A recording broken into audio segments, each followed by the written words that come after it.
Welcome to Pratap classes. दोस्तों, Pratap classes के YouTube channel पर आपका स्वागत है। आज है 26 अप्रैल 2025 और 26 अप्रैल 2025 के जितने भी इंडिया और वर्ल्ड के जो करंट अफेयर्स के क्वेश्चन बनते हैं, आज उनका अपने डिस्कशन करेंगे। पूरा वीडियो ध्यान से देखना और लास्ट में आपसे क्वेश्चन पूछूंगा जिनके जवाब आपको कॉमेंट बॉक्स में देना होगा।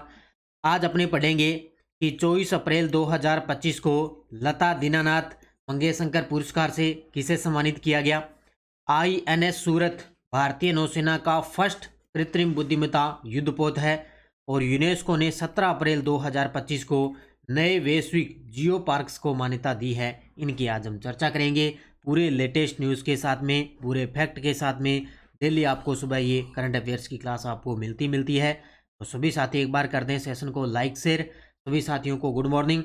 तो सबसे पहले हम करते हैं कल के क्वेश्चनों को रिवाइज। देखिए, भारत ने अगली पीढ़ी की प्रौद्योगिकियों में एक महत्वपूर्ण कदम उठाते हुए अपना पहला क्वांटम कंप्यूटिंग गांव किस स्थान पर शुरू किया। अमरावती, आंध्र प्रदेश। चीन ने हाल ही में दुनिया का पहला गोल्ड एटीएम किस शहर में शुरू किया। शंघाई, चीन के अंदर। Times higher education Asia university ranking 2025 में भारत के किस विश्वविद्यालय को एशिया में कुल मिलाकर 38वां स्थान मिला। तो भारतीय विज्ञान संस्थान बेंगलुरु को। इलेक्ट्रॉनिक और सूचना प्रौद्योगिकी मंत्रालय ने किस संगठन द्वारा संपादित IM circular coffee table book का विमोचन किया। तो ये International Council for Circular Economic द्वारा संपादित है। विजडन क्रिकेटर्स अलमैक 2025 में leading cricketer in the world का पुरस्कार किस भारतीय क्रिकेटर को दिया गया। जसप्रीत बुमराह को। और महिला के अंदर स्मृति मंदाना को मिला। प्रियंका चोपड़ा जोन्स को गोल्ड हाउस गाला 2025 में कौन सा सम्मान मिला। तो ग्लोबल वैनगार्ड से सम्मानित किया गया। अरुणाचल प्रदेश के नामसाई में आयोजित 2 दिवसीय अंतर्राष्ट्रीय सम्मेलन का आयोजन किसने किया। तो ये अंतर्राष्ट्रीय बौद्ध परिसंघ और संस्कृति मंत्रालय द्वारा इस सम्मेलन का आयोजन किया गया। कहाँ पर? अरुणाचल प्रदेश के अंदर। ये थे कल के क्वेश्चनों का रिवाइज हमने कर लिया है। इसका टेस्ट आपको डेली मिल ही रहा है। जो अपनी प्रताप क्लासेज ऐप में 2025 की वार्षिक करंट की टेस्ट सीरीज चल रही है मात्र 50 रुपये के अंदर। इसमें शाम को डेली टेस्ट मिल जाता है, शाम को डेली पीडीएफ भी मिलती है। इसके अलावा वीकली टेस्ट जो संडे के दिन आपको वीकली क्लास मिलती है उसका टेस्ट मिलता है। और यूट्यूब पर मंथली क्लास आती है और मंथली क्लास का टेस्ट और पीडीएफ आपको यहाँ पे मिल जाती है। तो इसका प्रिंट निकाल के पीडीएफ का आप अच्छे तरीके से ध्यान कर सकते हो। ये आप वार्षिक करंट अफेयर्स 2025 की प्रताप क्लासेज ऐप में आप टेस्ट सीरीज ज्वाइन कर लेना, अच्छे तरीके से पढ़ लेना और डेली आपको करंट की क्लास मिलती रहेगी। करते हैं स्टार्ट आज की क्लास। एक बार लगा दे सभी साथी अपनी हाजिरी लगा दे माता की, मुझे भी पता लग जाए भी हाँ मेरे साथ साथी है जो लाइव जुड़ चुके हैं।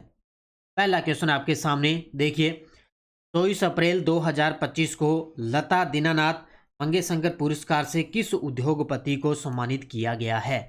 तो ये पिछले वर्ष ये पुरस्कार मिलना था लेकिन नहीं मिल पाया।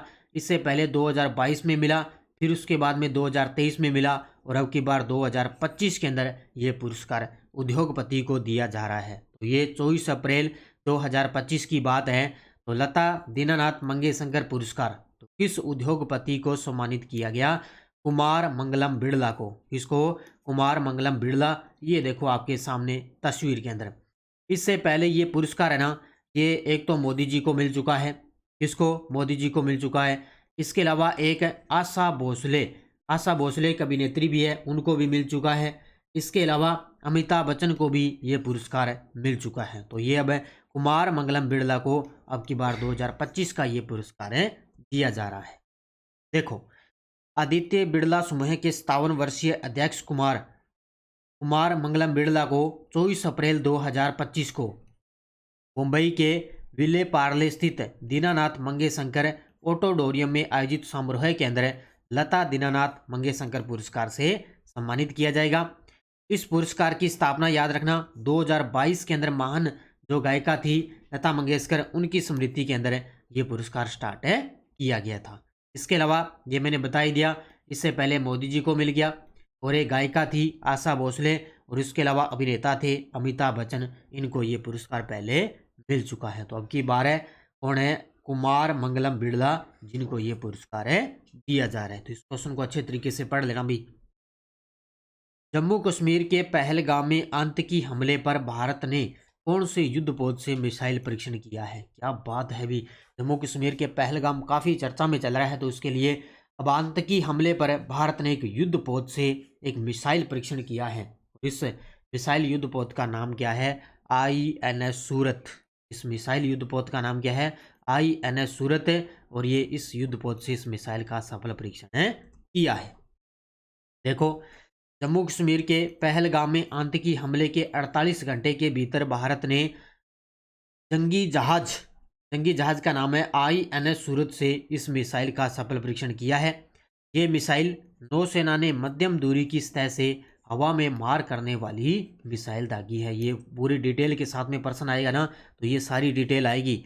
ये मध्यम दूरी की सतह से हवा में मार करने वाली मिसाइल है और ये देश की रक्षा क्षमताओं को मजबूत करने में एक महत्वपूर्ण उपलब्धि है। अब ये लाइन नोट कर लेना अच्छे तरीके से कि जो INS सूरत है ये भारतीय नौसेना का फर्स्ट AI यानी कि कृत्रिम बुद्धिमत्ता सक्षम युद्धपोत है। ये पॉइंट याद कर लेना अच्छे तरीके से कि जो INS सूरत है ये भारतीय नौसेना का फर्स्ट AI का मतलब आर्टिफिशियल इंटेलिजेंस यानी कि कृत्रिम बुद्धिमत्ता सक्षम युद्धपोत है। और अभी इसका हाल ही में इसका सफल परीक्षण भी किया जा चुका है। का उत्तर आपके सामने है INS सूरत। 25 अप्रैल 2025 को बेंगलुरु में 84 वर्ष की आयु में निधन होने वाले इसरो के पूर्व अध्यक्ष कौन थे, जिन्होंने 1994 से 2003 तक इसरो का नेतृत्व किया? गजब का प्रश्न है और ये चर्चित व्यक्तियों में प्रश्न टपकेगा आने वाले एग्जाम के अंदर। तो 25 अप्रैल 2025 को बेंगलुरु के अंदर इनका निधन हुआ। इसरो के पूर्व अध्यक्ष थे और ये कब रहे थे? 1994 से लेकर 2003 तक। का नाम है कृष्ण स्वामी कस्तूरी रंगन। ये देखो आपके सामने तस्वीर में कृष्ण स्वामी कस्तूरी रंगन। तो इसरो के पूर्व अध्यक्ष कृष्ण स्वामी कस्तूरी रंगन का 25 अप्रैल 2025 को बेंगलुरु में निधन हो गया। इसरो के पूर्व अध्यक्ष और भारत के अग्रणी अंतरिक्ष वैज्ञानिक डॉक्टर के कस्तूरी रंगन का कार्यकाल देश के अंतरिक्ष कार्यक्रम के लिए एक स्वर्णिम युग माना जाता है। एक स्वर्णिम युग इनका माना जाता है, तो इसलिए ये 1994 से लेकर 2003 तक इसरो के अध्यक्ष रहे थे। इसको अच्छे तरीके से पढ़ लेना। इसके अलावा ये 2003 से लेकर, एक और बात आप बता देता हूँ, 2003 से लेकर 9 तक ये राज्यसभा सदस्य भी रहे थे कृष्ण स्वामी कस्तूरी रंगन। और जो अपनी नई शिक्षा नीति है 2020 है उसकी ड्राफ्टिंग कमेटी के ये चेयरमैन भी रहे थे। और इसके अलावा इनको अनुकरण कार्य के लिए वर्ष 2000 में पद्म विभूषण से सम्मानित किया जा चुका है। पद्म श्री मिला इनको 1982 के अंदर, याद रखना। पद्म भूषण मिला था इनको 1992 के अंदर और पद्म विभूषण मिला था सन 2000 के अंदर। ये याद रखने, जितनी भी बातें मैंने बताई है इसको अच्छे तरीके से। यूनेस्को ने 17 अप्रैल 2025 को कितने नए वैश्विक जियो पार्क्स को मान्यता दी है? यूनेस्को ने 17 अप्रैल 2025 को कितने नए वैश्विक जियो पार्क्स को मान्यता दे दी है? तो ये दे दी है टोटल 16। कितने? 16 नए जियो पार्क्स को मान्यता दे दी। इसके अंदर भारत का एक भी शामिल नहीं है। भारत का अपना एक भी शामिल नहीं है, सारे के सारे विश्व के अंदर है। अब देखो सभी नाम बताऊंगा मैं, 16 जो जितने भी है यूनेस्को वैश्विक जियो पार्क है। तो यूनेस्को ने 17 अप्रैल 2025 को 16 नए वैश्विक जियो पार्क्स को मान्यता दी। अब विश्व भर में ऐसे जियो पार्क्स की कुल संख्या 50 देशों में से 229 होगी है, यानी कि 50 देशों के अंदर टोटल 229 होगी। और ये नेटवर्क अब लगभग 8,55,000 वर्ग किलोमीटर क्षेत्र को कवर करता है। अब टोटल देखो जो 16 नए यूनेस्को वैश्विक जियो पार्क्स हैं उनको थोड़ा थोड़ा आपको ध्यान में रखना है, लेकिन ज़्यादा डिटेल में पढ़ने की जरूरत नहीं है। थोड़ा सा आपको याद रखना भी, हाँ ये 16 जो पार्क है उनको शामिल किया गया। देखो चीन के अंदर है कानबुला यूनेस्को। उसके बाद में एक और है चीन के अंदर युनगांग यूनेस्को। इसके अलावा उत्तर कोरिया में है माउंट पैक्टू यूनेस्को। इंडोनेशिया में है केबुमेन यूनेस्को। इंडोनेशिया में मेरातुस यूनेस्को। दक्षिण कोरिया में डनयांग यूनेस्को। दक्षिण कोरिया गयोंगबकुंग डोंगयान। नाम थोड़े कठिन है लेकिन एक दो बार पढ़ोगे तो याद हो जाएंगे। इटली के अंदर है मुर्जियो पार्क यूनेस्को। नॉर्वे के अंदर है फोर्ड कोस्ट यूनेस्को। स्पेन के अंदर है कोस्टा क्वेब्राडा यूनेस्को। इसके अलावा यूके के अंदर है एरन यूनेस्को। सऊदी अरब में है नॉर्थ रियाद। सऊदी अरब में सलमा यूनेस्को, वियतनाम में लोंग सोन यूनेस्को, इक्वाडोर में नापो सुमाको और इक्वाडोर में तुंगुराहू वोल्केनो। ये 16 के 16 जियो पार्क हैं और इसके अंदर भारत का अपना एक भी शामिल नहीं है। ये सारे के सारे विश्व के अंदर है, जैसे इक्वाडोर है, सऊदी अरब है, यूके है, उत्तरी कोरिया, इंडोनेशिया, नॉर्वे, चीन के अंदर। तो ये 16 के 16 हैं। इनको थोड़ा थोड़ा याद कर लेना, हो सकता है एग्जाम के अंदर एक आधा कोई पूछ सकता है आपके लिए। अगला देखो, दक्षिण एशियाई सीनियर एथलेटिक्स चैंपियनशिप 2025 को कितनी बार स्थगित किया जा चुका है। अब ये लीजिए भी, दक्षिण एशियाई सीनियर एथलेटिक्स चैंपियनशिप का आयोजन है वो कहाँ पर होने वाला था। ये होने वाला था छत्तीसगढ़ के अंदर। कहाँ पर है? छत्तीसगढ़ में, सॉरी झारखंड के अंदर, छत्तीसगढ़ नहीं है, झारखंड के अंदर इसका आयोजन होने वाला था। लेकिन अब इसको 2 बार स्थगित किया जा चुका है, 2 बार है स्थगित किया जा चुका है। अब क्यों किया है देखो, इस कार्यक्रम का नाम south Asian senior athletics championship 2025। इसकी जो पहले मूल तिथि थी वो 4 से 6 अक्टूबर 2024 को इस चैंपियनशिप का आयोजन होना था, लेकिन स्थगित कर दी। फिर उसके बाद में नई तारीख निकाली 3 से लेकर 5 मई 2025। अब ये आगामी 3 से 5 मई तक होना था, लेकिन फिर से इसको स्थगित कर दिया, अब दूसरी बार कर दिया। अब संभावित नई तिथियां हैं वो जून 2025 का दूसरा या तीसरा सप्ताह में होगा और स्थान बिरसा मुंडा एथलेटिक्स स्टेडियम रांची झारखंड के अंदर। अब क्यों किसको स्थगित किया गया? क्योंकि यहाँ पे आपको पता है पाकिस्तान से सारे संबंध है वो भारत ने धीरे धीरे खत्म कर दिए, ठीक है। तो वहाँ पर पाकिस्तान के कुछ एक खिलाड़ी हैं वो इसके अंदर शामिल है, तब ये क्या है, इस जो चैंपियनशिप है उसको स्थगित कर दिया। आप देखो जून 2025 के अंदर इसका आयोजन होगा, तब देखेंगे भी आयोजन होगा या नहीं होगा। इस भारतीय क्रिकेटर ने T20 क्रिकेट में 12,000 रन पूरे किए और ऐसा करने वाले विराट कोहली के बाद में दूसरे भारतीय बने। अब आजकल भाई इस प्रकार के प्रश्न आने लगे और मैं आपको इस प्रकार के प्रश्न अब एक भी नहीं छोड़ूंगा, लगातार मैं करवाता रहूंगा।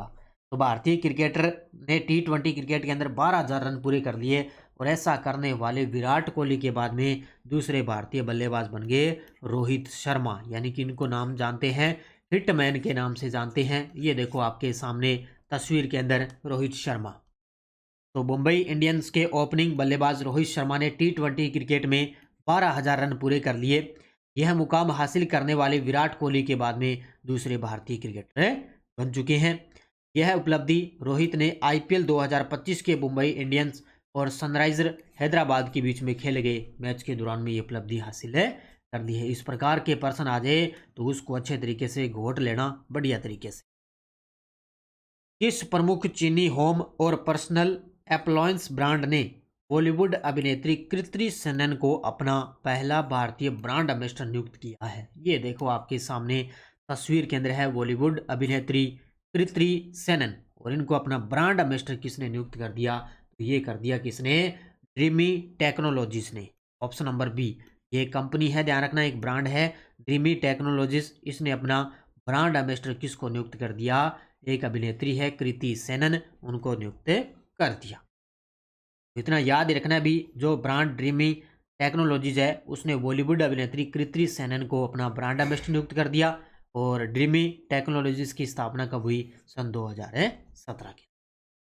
अब देखो आपके सामने एक वन लाइनर करंट है कि वैश्विक एरोस्पेस और रक्षा क्षेत्र की दिग्गज कंपनी बोइंग ने टेसी साइर को Boeing India engineering and technology centre की नई उपाध्यक्ष और प्रबंध निदेशक नियुक्त किया है। ये याद रखना अच्छे तरीके से, रक्षा क्षेत्र की एक दिग्गज कंपनी है बोइंग, उसने स्टेसी साइर को अपना टेक्नोलॉजी सेंटर की एक नई उपाध्यक्ष नियुक्त कर दिया। ये क्वेश्चन है, अच्छे तरीके से पढ़ लेना। ये टेलीग्राम ग्रुप है, कोई सूचना आती है, कोई लिंक आता है, और टेलीग्राम पे 1-2 क्वेश्चन में आपको क्विज भी डालता हूँ जिसमें आपका अच्छे तरीके से अभ्यास हो जाता है। पिछले वीडियो क्वेश्चन क्या था? भारतीय एथलीटों ने 6वीं अंडर 18 एथलेटिक्स चैंपियनशिप 2025 में कुल कितने पदक जीते? अब इसमें देखो, इसका उत्तर था 11, टोटल 11 पदक जीते, जिसमें से आपको पता है एक तो स्वर्ण पदक जीता, इसके अंदर एक स्वर्ण पदक जीता गया, 5 रजत पदक जीते गए और 5 ही कांस्य पदक जीते गए, टोटल 11 पदक हो गए। अब आपसे पूछे भी एक स्वर्ण पदक जीता किसने? वो जीता था हिमांशु शुक्ला ने, जिन्होंने भाला फेंक स्पर्धा के अंदर भारत के लिए एकमात्र स्वर्ण पदक जीता था। तो ये टोटल याद रखना, टोटल 11 पदक जीते। अब देखो क्वेश्चन फॉर यू, भारत का सबसे बड़ा क्रूज टर्मिनल किस शहर में आधिकारिक रूप से इसका संचालन में आया? कोची, गोवा, चेन्नई, मुंबई। इसका जवाब देना है। और अब देखो अपनी यशडोज पॉलिटिकल क्या चल रही थी कि किस संविधान संशोधन द्वारा राष्ट्रपति को संविधान संशोधन विधेयक पर अनुमति देने के लिए बाध्य कर दिया गया? वो है 24वां संविधान संशोधन। याद रखना। निम्नांकित में से कौन स्वतंत्र भारत में पहले निर्विभाग में केंद्रीय कैबिनेट मंत्री बने थे? तो वो एन गोपाल स्वामी आयंगर। और संघ राज्य क्षेत्रों से कितने सदस्य राज्यसभा में चुने जाते हैं? 8 सदस्य चुने जाते हैं। क्वेश्चन को अच्छे तरीके से पढ़ लेना और वन लाइनर रोड डेली आपको मैं करवाता हूँ, इनको नोट करते जाना। अब देखो नेक्स्ट डोज आपके लिए, आपात के दौरान मूल अधिकारों के परिवर्तन को कौन निलंबित कर सकता है? निम्नलिखित में से किसने अनुच्छेद 356 को सुरक्षा का पाठ कहा है? और संघ लोक सेवा आयोग में कुल कितने सदस्य होते हैं? और भारत के मुख्य निर्वाचन आयुक्त की पदावधि क्या होती है? इन चारों क्वेश्चनों के अच्छे तरीके से जवाब देना है। लगातार मैं आपको पॉलिटिकल करवा रहा हूँ और मेरे हिसाब से लगभग आपके लिए पॉलिटिकल अब वो तैयार है हो चुकी होगी। तो ये थी आज की अपनी क्लास। इसके अलावा राजस्थान पुलिस कांस्टेबल की अपनी करंट की स्पेशल अलग से कोई साथी टेस्ट सीरीज लेना चाहे 50 रुपये के अंदर आपको अलग से टेस्ट सीरीज मिल जाएगी। और इसके अलावा 15 प्रैक्टिस सेट पूरे मेगा टेस्ट लेना चाहे राजस्थान पुलिस के लिए तो इसमें 2 मेगा टेस्ट अपलोड हो गए, बाकी के आपको धीरे धीरे मिल जाएंगे। इसके अलावा चतुर्थ श्रेणी कर्मचारी, ड्राइवर, वाहन चालक के लिए स्पेशल भारत राजस्थान की ऑनलाइन टेस्ट सीरीज और फर्स्ट ग्रेड मिशन 1.0 ये एक बुक बाजार में उपलब्ध है और जल्द ही 2.0 आ रही है। लगभग 5 या 10 मई तक आपके लिए 2.0 बुक भी आ जाएगी। तो बस अच्छे तरीके से पढ़ो, मेहनत करते रहो और लगातार आपको मेरी क्लास सुबह वाली करंट की ये मिलती रहेगी। तो सभी साथी वीडियो को जाते जाते कर दें लाइक शेयर। धन्यवाद। जय हिंद, जय भारत, जय राजस्थान।